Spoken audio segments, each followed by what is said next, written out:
Let's use the Lax-Milgram lemma to prove that an equation has a unique solution.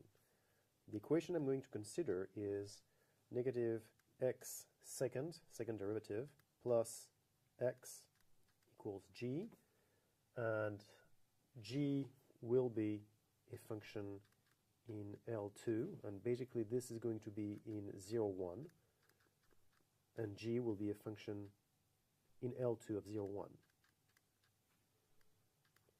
And x is a function.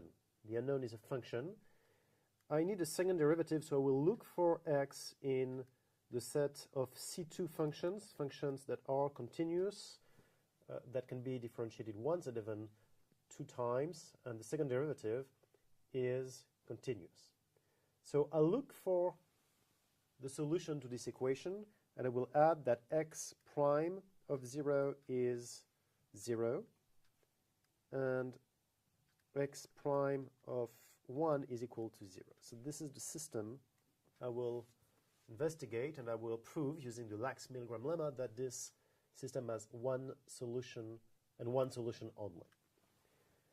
To do this, I will define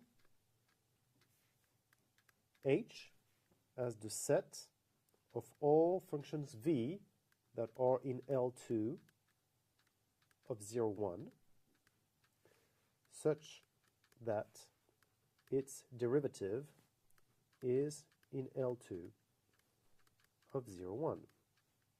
Now, in 2 weeks from now, this space H will be given a name. So you need to look forward to knowing the name of this set here. And I will define AUV as the integral between 0 and 1 of u prime v prime plus uv, which happens to be a bilinear form, which is symmetric and definite positive. So A is an inner product on H.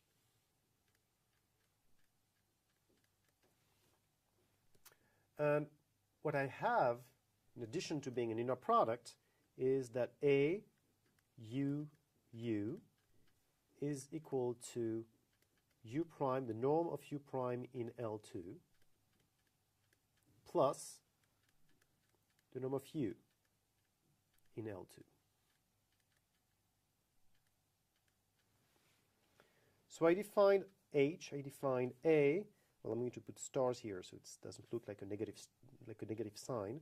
And I'm going to define f of u as the integral between 0 and 1 of u g.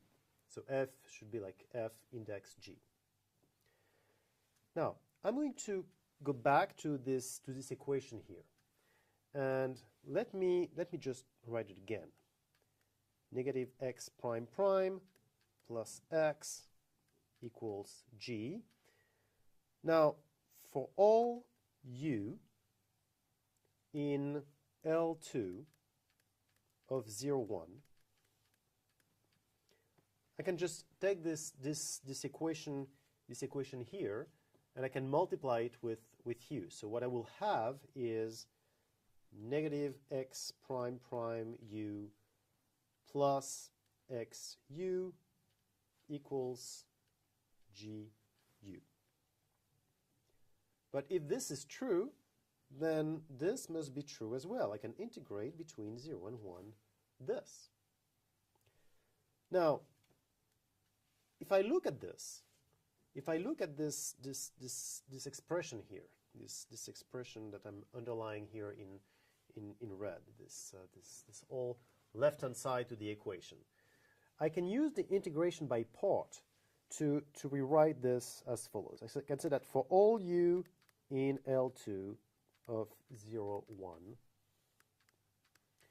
then the expression negative x prime u evaluated in 1 minus the same expression evaluated in 0 plus the integral between 0 and 1 of x prime u prime plus x u equals the integral between 0 and 1 of g u.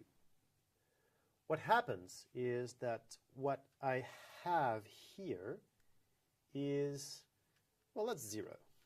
Because x prime, which is here, in 0 is 0, and x prime in 1 is 0. And that's what we have here and here, right? So what I'm saying is that this term here can basically be removed. It does not count, it's 0. Okay, so what I'm left with is that for all u in L2 of 0, 1, I have that a of x u is equal to f of u. That really looks familiar, doesn't it?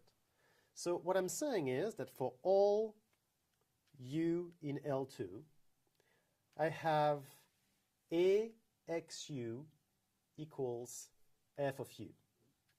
And I know, because I just, well, I mean, I know, I can verify that H is a Hilbert space.